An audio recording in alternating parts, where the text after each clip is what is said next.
નમસ્કાર વિદ્યાર્થી મિત્રો, વર્તુળ ચેપ્ટરની અંદર આપણે આગળ વધીએ તો એના પછીનો ટોપિક છે વર્તુળનો સ્પર્શક.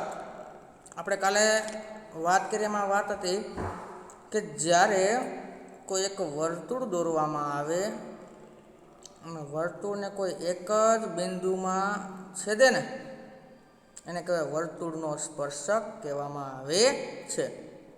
રાઈટ? તો વર્તુળનો સ્પર્શકની અંદર કીધું છે કે વર્તુળના કોઈ એક અને ફક્ત કોઈ એક બિંદુ લેવાની વાત કરી છે અને એક અને ફક્ત એક જ સ્પર્શક છે. વર્તુળ કેનો બનેલો હોય? અસંખ્ય બિંદુઓનો યોગગણ છે.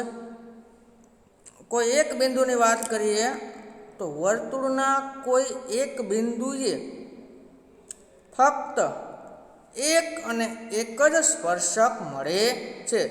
બીજો સ્પર્શક દોરી શકાય નહીં. જો એ બિંદુએ તમે સ્પર્શક દોરવાનો પ્રયત્ન કરો તો એ છેદિકા બની જાય. માત્ર એક જ એવી રેખા મળે કે જે એક સ્પર્શક બને, બાકી બધો છેદિકા બની જાય છે. અહીંયા એક તમને આકૃતિ આપેલી છે. અહીંયા એક વર્તુળ દોરેલું છે. બિંદુ પી પાસે આ એનામાં સ્પર્શક દોર્યો છે. આ સ્પર્શક એક મળ્યો. બાકી તમે ગમે એટલી રેખા, આ રેખા દોરી છેદિકા બની ગઈ, આ રેખા દોરી છેદિકા બની ગઈ, આ રેખા દોરી છેદિકા બની ગઈ. એટલે કહી શકાય કે વર્તુળના કોઈ એક જ બિંદુએ એક અને માત્ર એક જ સ્પર્શક મળે છે. બીજો સ્પર્શક બની શકે નહીં. હવે પ્રમેય છે એક 10.1 પ્રમેય. જૂના સિલેબસ એટલે કે આ વખતે સિલેબસની અંદર આ કોરોના મહામારીને કારણે સિલેબસમાં થોડોક ભાગ કટિંગ કરવામાં આવેલો છે. એની અંદર પ્રમેય 10.1 છે. આ છે પ્રમેયનું વિધાન, 10.1નું વિધાન. એ સાબિત કરવાનું નથી, પણ આપણે સમજવું ખૂબ જ જરૂરી છે, કારણ કે આને લગતા જ હવે દાખલા આવે. રાઈટ? તો કહી શકાય કે પ્રમેય શું કહેવા માગે છે? કીધું છે કે વર્તુળના કોઈ એક બિંદુએ દોરેલો સ્પર્શક સ્પર્શ બિંદુમાંથી પસાર થતી ત્રિજ્યાને લંબ હોય છે. અહીં જો એક વર્તુળ દોરેલો છે. રાઈટ? કોઈ એક બિંદુ એટલે બિંદુ એ લીધું. અહીંયા શું દોર્યો છે? વર્તુળનો સ્પર્શક દોરેલો છે. એ સ્પર્શ બિંદુ છે એ. તો પ્રશ્ન થાય ઘણાને, સાહેબ સ્પર્શ બિંદુ એટલે શું? સ્પર્શ બિંદુ એટલે વર્તુળ છે ને, વર્તુળ. એ સ્પર્શકને જે બિંદુએ અડે ને, ટચ કરે ને, એ બિંદુને કહેવાય સ્પર્શ બિંદુ. સ્પર્શ બિંદુમાંથી પસાર થતી ત્રિજ્યાને લંબ હોય છે. આ દોરી ત્રિજ્યા એને શું હોય છે? લંબ હોય. રાઈટ? એ શું હોય છે? એને લંબ હોય છે. એટલે કે આ લંબ દર્શાવેલું છે. એટલે કહી શકાય કે યાદ રાખવાનું તમારે શું? તો કે આના દાખલા આવશે. કોઈ એક વર્તુળ હોય, એનો સ્પર્શક હોય, સ્પર્શ બિંદુએ જો ત્રિજ્યા દોરવામાં આવે તો એ અહીંયા 90નો ખૂણો બનાવે છે, લંબ થાય છે. લંબ થાય એટલે પાયથાગોરસનો પ્રમેય લાગુ પડે, યાદ આવે આપને. એટલે લંબ થાય છે. રાઈટ?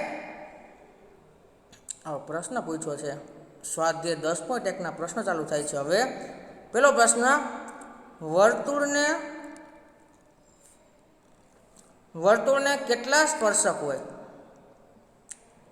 વર્તુળને તો અનેક સ્પર્શક હોય, અસંખ્ય સ્પર્શક હોય, અનંત સ્પર્શક હોય. શા માટે? દાખલા તરીકે આ વર્તુળનું કોઈ એક બિંદુ, આ સ્પર્શક બન્યો, આ બિંદુ અહીંયા સ્પર્શક બન્યો, આ બિંદુ અહીંયા સ્પર્શક બન્યો, અહીંયા બિંદુ લઈ અહીંયા સ્પર્શક બને. વર્તુળને જેટલા બિંદુ એટલા એના સ્પર્શક થાય. તો વર્તુળને કેટલા બિંદુ હોય? અસંખ્ય. તો સ્પર્શક પણ કેટલા થાય? અસંખ્ય. જો આમાં ખૂબ જ અગત્યની નોંધ આપી છે, લખી છે મેં, કે એમ કીધું છે કે જો એમ કે કે વર્તુળને કોઈ એક બિંદુ પાસે કેટલા સ્પર્શક હોય, તો એક જ આવે. ખાલી એમ કે વર્તુળને કેટલા સ્પર્શક, તો અનંત સ્પર્શક આવે. કોઈ એક બિંદુ પાસે સ્પર્શક કે તો એ અનંત સ્પર્શ, કોઈ એક બિંદુ પાસે સ્પર્શક કે તો માત્ર એક જ સ્પર્શક મળે છે. કારણ કે જો અહીંયા આપણે વાત કરી હતી, અહીંયા આવી જો આ બિંદુમાં વાત કરી હતી મેં, તો એક જ સ્પર્શક મળ્યો, એક જ સ્પર્શક હોય.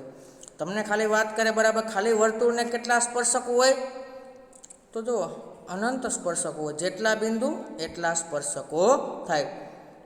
ખાલી જગ્યાઓ છે, સ્પર્શક વર્તુળને ખાલી જગ્યા બિંદુમાં છેદે. સ્પર્શક હોય એ વર્તુળને કેટલા બિંદુમાં છેદે, એક બિંદુમાં છેદે. કારણ કે આ રીતે વર્તુળ હોય, આ સ્પર્શક દોરો તો આ એક જ બિંદુ આવે. કહી શકાય કે સ્પર્શક વર્તુળને એક બિંદુમાં છેદે છે. બીજી ખાલી જગ્યા, વર્તુળને બે બિંદુમાં છેદતી રેખાને શું કહે છે? આ વર્તુળ બે બિંદુમાં છેદે એટલે કે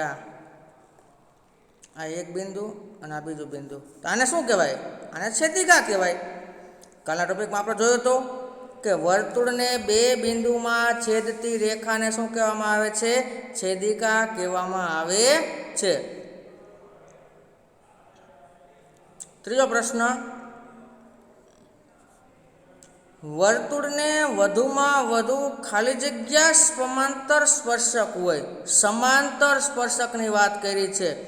સમાંતર સ્પર્શક એટલે આ એક વર્તુળ દોરેલું છે, આ એક માનો કે સ્પર્શક છે, આ બિંદુ સ્પર્શ બિંદુ એ છે. આ સ્પર્શકને સમાંતર હોય અને પાછું સ્પર્શક હોય એવું એક જ સ્પર્શક મળે.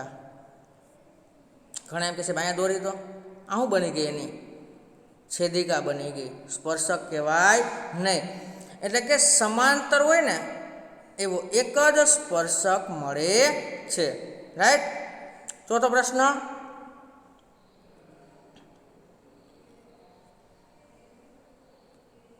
વર્તુળ અને સ્પર્શકના સામાન્ય બિંદુને શું કહે છે? આ એક વર્તુળ છે, આ સ્પર્શક છે, એનું સામાન્ય બિંદુ અહીંયા આવે, બંનેમાં કોમન હોય એવું, એને શું કહેવાય? સ્પર્શ બિંદુ કહેવાય. એટલે કે સ્પર્શક વર્તુળને જે બિંદુમાં છેદે તે બિંદુને એનું સ્પર્શ બિંદુ કહે છે. આ જે રેખા એલ દોરેલી છે એને સ્પર્શક કહેવાય અને આને કહેવાય સ્પર્શ બિંદુ કહેવામાં આવે છે. ત્યાર પછી દાખલા નંબર 3, ખૂબ જ સમજવા જેવો દાખલો. આ ચેપ્ટરની અંદર ખાલી જગ્યાઓ પૂછાય અને થોડા ઘણા દાખલા પૂછાય.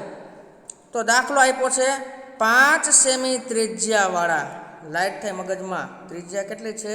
5 સેમી છે. વર્તુળના કોઈ બિંદુ P આગળ દોરેલો એક સ્પર્શક PQ છે. આ એની આકૃતિ.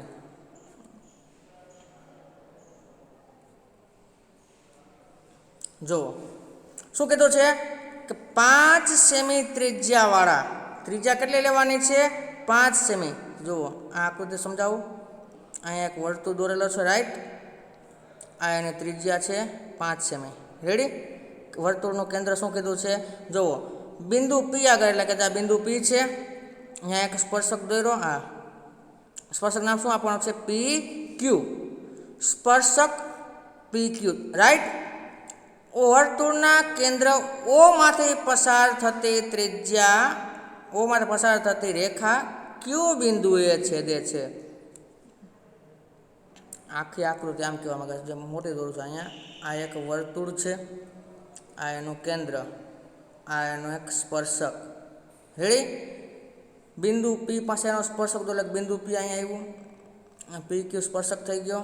વર્તુળનું કેન્દ્ર O છે, બરાબર છે. આ એની ત્રિજ્યા થાય. O માંથી પસાર થતી રેખાને Qમાં, એટલે કે આ OQ થયું. માપ આપ્યા છે OQ બાર, આ બાર આપ્યો. આ ત્રિજ્યા થઈ વર્તુળની OP, એ 5 આપી. આ કેટલો? પ્રશ્નાર્થ ચિહ્ન. આપણે યાદ આવે પ્રમેય 10.1. પ્રમેય 10.1 શું કહેવા માંગતો હતો? પ્રમેય 10.1 એવું કહેવા માંગતો હતો કે જ્યારે કોઈ એક સ્પર્શક દોરવામાં આવે, સ્પર્શ બિંદુ પાસે ત્રિજ્યા 90 નો ખૂણો બનાવે છે. એટલે કે અહીંયા જુઓ, આ આકૃતિની અંદર આ ત્રિકોણની વાત થઈ. આ ત્રિકોણ માય ખૂણો કેટલાનો હોય? 90 નો ત્રિકોણ ખૂણો થાય. 90 નો ખૂણો હોય એટલે કયો પ્રમેય લાગે?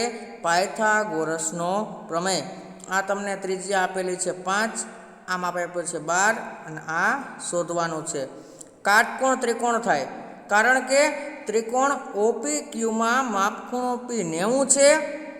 પાયથાગોરસના પ્રમેય અનુસાર, આપણે પાયથાગોરસનો પ્રમેય આ રીતે હોય, કર્ણનો વર્ગ. કર્ણ એટલે શું? તો કે કાટખૂણાની સામેની બાજુ, એને કહેવામાં આવે કર્ણ કહેવામાં આવે છે. આ છે કર્ણ, એનો વર્ગ ઇઝ ઇક્વલ ટુ બે બાજુના વર્ગનો સરવાળો. આનો વર્ગ કરવાનો, આનો વર્ગ કરવાનો, બેનો વર્ગ કરવાનો અને સરવાળો કરવાનો. રાઈટ? કિંમત મૂકીએ, 12 નો વર્ગ ઇઝ ઇક્વલ ટુ 5 નો વર્ગ પ્લસ PQ નો વર્ગ. 12 નો વર્ગ 12 12 144, 5 5 25, PQ નો સ્ક્વેર. આ 25 આ બાજુ છે, આ બધા કેવા થાય? માઇનસ.